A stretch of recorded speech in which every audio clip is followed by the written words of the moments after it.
জি। Good boy, মনটা ভীষণ ভালো। আপনার কথা ভেবে আজ থেকে সিগারেট ছেড়ে দিল। আসলে একটা সুখী সুন্দর সংসার করার ক্ষেত্রে এটা খুবই জরুরি। একজনের ভালোবাসা দিয়ে আরেকজনের ক্ষত ঢেকে দিতে হয়। স্বামী স্ত্রী একে অপরকে যত ভালোবাসবে তত ছোটখাটো ভুল ত্রুটি বদভ্যাস এগুলো দূরে সরে যাবে। Wish you a happy married life. Sir, আপনাদের যদি ঠান্ডা লাগে, বালিশ, পিলো, কম্বল যা লাগে আমাকে বলবেন, আমি দিয়ে যাব। এক্সকিউজ মি, আপনি কি বলেছেন টিটিকে? কি বলছি আবার? যেটা বললে বিশ্বাস করবে সেটাই বলছি। সেটা কি? আপনি আর আমি হাজবেন্ড ওয়াইফ? আচ্ছা, আপনি কি মনে করেছেন নিজেকে?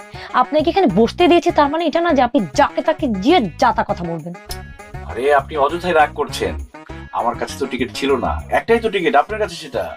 এখন আমি যদি ওই কথাটা না বলতাম, ওরা তো আজে বাজে কিছু ভাবতো যে কেবিনে দুজন অপরিচিত যাচ্ছে। আর একটা উল্টাপাল্টা কথা বলেন, আকবারই ফালতু কথাবার্তা কে বলতে বলেছে আপনাকে? আর আপনি না ট্রেনের পাইলট, তাহলে আপনার কাছে টিকিট